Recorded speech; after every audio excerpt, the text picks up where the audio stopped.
the reality was completely different. I started enjoying it.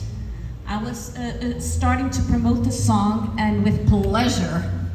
And I really, really wanted so much to represent Portugal, and that they would feel honored, and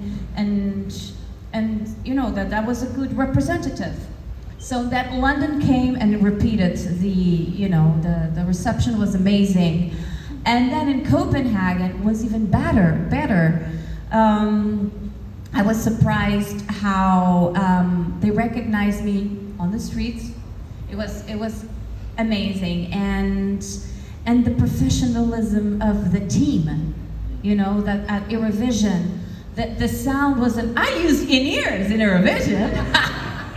I was like, I'm gonna wear this thing, because the sound was like I was in a music studio for me.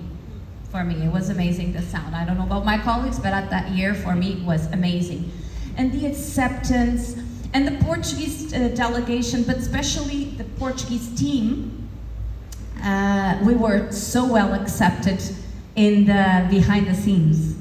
So we were the life of a party in the, how do you say it, backstage. And it was, you know, the love that we felt, the acceptance that we felt. So that is what it's Eurovision about, right? And we felt so much love. So it was the best experience ever. I wouldn't mind waking up at 6 in the morning. I didn't stop doing interviews because I didn't have any support from the RTP delegation. I organized everything. I responded to all the emails in different languages, and I did everything that I could. Good girl. Yeah. I love that. I accepted everything. I was singing in everywhere I could, and it was so amazing. Even not going to the final, I realized that the job was done. I was okay with my performance, and I just wanted Portugal to be proud of that. And I know that the job was well done because of the Eurovision fans. Because I was in 6th place, I think, on the semi-final. Because in my year we had, public voting and jury. If it was in nowadays, I would have gone to the final. But it is what it is, and I just felt, accepted. And we love you. Now, many of us have danced the conga line to Carassa Tua on this very dance floor, on a cruise ship in the middle of the Baltic Sea, and at pretty much every Eurovision party over the last year. It becomes the conga song, right? What is it about this song that has just kind of captured the imagination of the fans? You know what? I'm going to answer exactly the same thing that I answered in 2014, 10 years ago. I sang in Portuguese. Okay, obviously it's a very hard language to learn and actually sing along, right? So that's why Emmanuel put it where, so that you can sing along that part. But yeah, it's very easy. But the thing is, I think in my perspective, music is about creating emotions, and the sonority, it's very happy. Unconsciously, when you hear the song Quero Ser Tua, you feel happy. You feel like moving your body, right? And I think that is the success.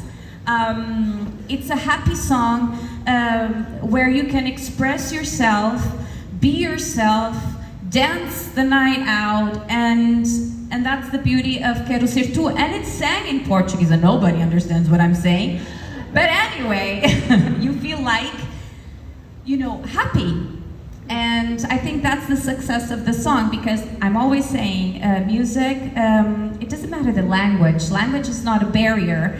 It's about how the music, a specific music, makes you feel. So it's creating emotions, right? So it creates a happy emotion.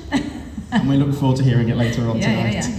So, Bettan, we spoke about your performance with Chips. Let's take you a few years later to 1985, to Gothenburg. I think it's fair to say, up to that point, Norway didn't have the strongest record at Eurovision. They'd had the dreaded nul point on a few occasions.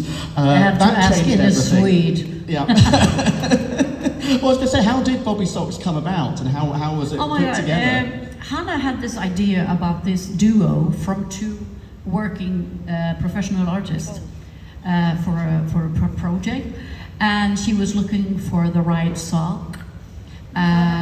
She was the left one, and and she saw me in Knokkecup in Belgium on a big show there that we were participating. And she said, "Oh, there she is." So she asked me, "Do you want to come to Norway? I have this project about two girls singing swing music, harmony singing, happy music, make people happy." And I said, "Yes, of course," because I'm a Norwegian citizen, but I lived in Stockholm, in Sweden. So I wanted to come to Norway and make myself a career there too. So we started this and made this pink sequences jackets and the socks and the pants and the skirt, and everything got this really image that we didn't use in our private solo careers. So this was really fun, color, singing, harmony, happy thing. And when we recorded our first album, Rolf Löfland, who wrote La de Swing, came with this song.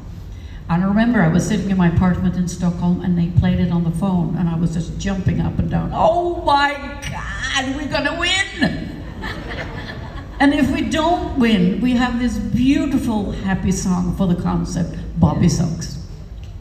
So, rest is story, it's, history, and we sang the song in the final in Norway and won with over Jan Teigen's song that Anita Skorgan sang, beautiful ballad, and the rest is just a beautiful story. And we had to go to Gothenburg, my hometown, and compete for Norway. And it was such a good feeling. It was so emotional. For the first time Norway won, it was in my hometown. And for Hanne and me and for Norway, that was really, really a big thing that we won the Eurovision for the first time. So it's kind of nice, yeah, to be in the music history books, to winning this Eurovision for Norway for the first time. It has made my life beautiful, absolutely beautiful. To meet all the people and to be in this Eurovision family that we are all. And I get invited, Hanne and I get invited to all these Eurovision parties and all these things that makes us meet the family again and to be a part of it. It's really nice, so thank you. Thank you. And all my 4 Eurovision songs means very much to me. I mean, the 85, when we won for Norway the first time, was really big. And when I won for with Kiki in 1982, my God, that's many years ago. Stop that. That was the first time I participated in the Eurovision, so that was also very special. And 94, when I sang with Jan Banner, that was so emotional too, because it's a beautiful, beautiful song, and I had the honor to sing with Jan Banner, who became my best friend, and we were singing together for 10 years, and so sad that he died in an age of 30. That was a big, big loss for me and for Norway and for the whole world, because he was a singer. I've never heard anything before and after like him. And he was a beautiful person, so cute and tough and warm, and his voice was, everybody would cry to hear it. And then 1996, that was the first time I did it on my own, to be number 2 in the Eurovision. I was so proud. So all of the four has meant a special thing for me. Yeah. Yeah, and totally echo what you say about Jan Werner, fabulous Oh singer. my God! And You very, have to very much listen missed. to his music. Now, since your performances at the Eurovision final, you've come back into Melody Grand Prix and Melody Festival a couple of times, including the fabulous Vermeer du Wilhaar, probably my favourite of your songs, with Kiki Danielsson and Lotte Engberg. Yeah, I love that song. My friend. What is it about Eurovision that just makes you want to keep coming back? I don't know if I'm gonna participate anymore, but maybe. No! Of course. If I have the right song, with someone. I'll go with you. Yeah! Woohoo! But we've all said it here. It's the family, it's the welcoming and the love, and to sing. I love to sing. I mean, I'm fucking 66 years old, and from I was 19, I still feel the same energy and happiness to go out there and sing, and that is a gift that suits this family really nice. The feeling that I love this so much, I love to sing, and I will never stop. Please don't stop. We love you. And I think we all feel the same. Definitely. We have a saying in Portugal that we will sing until até que a voz nos doa, until my voice hurts. It's a metaphor for until I die. And I look forward to next time you will participate, because you are a warm, wonderful person. Yes. I love your smile and your eyes. Don't do that. I'm supposed to be very mysterious. Yeah, you are. You are that too. Very mysterious. But you can't hide love and a good smile. We're seeing the emotional side to Luke being dragged out of you now. There's no secret. So, Luke, just to finish before too long, but what's next for you? What have you got planned for the next stage of your career?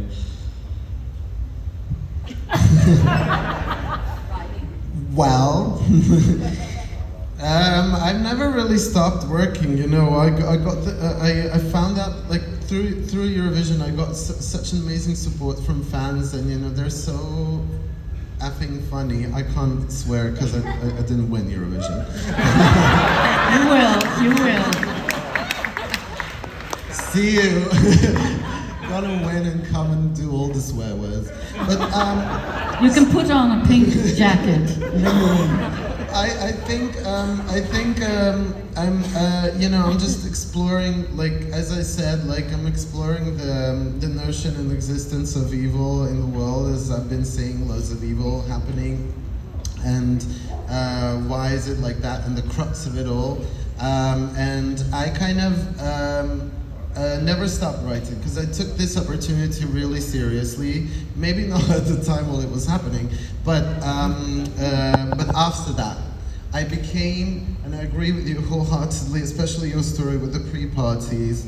I remember going to stage for the first time. It was, no, it wasn't Madrid. I was drunk then, but You have the London. Sweden. So Okay. I went to Sweden, and I remember the organizers were all collectively around me while I was on my floor like this, and they were like, "Everybody's gonna love you," and I was like, "I know, everybody knows that I'm a horrible artist and everything." But the truth is, the Eurovision audience was so supportive, and it made me a performer. After Eurovision, I kind of became a performer, gave me confidence, and as you said, I felt the love back, and that was very inspiring to me to continue pushing and doing more. And you know, I did work on an album, I'm working on more body of work, and then I have another album which is in the drawer, and then like, you know, I'm just gonna keep working because you know, like after you get that opportunity and you start getting that support, you get the drive to continue and spread love, but also darkness. But we tried. Yeah, we tried. And we need all this music. We need to be together. We need to send love. It's a fucking world out there now. Really, really bad. Really hard for us to watch.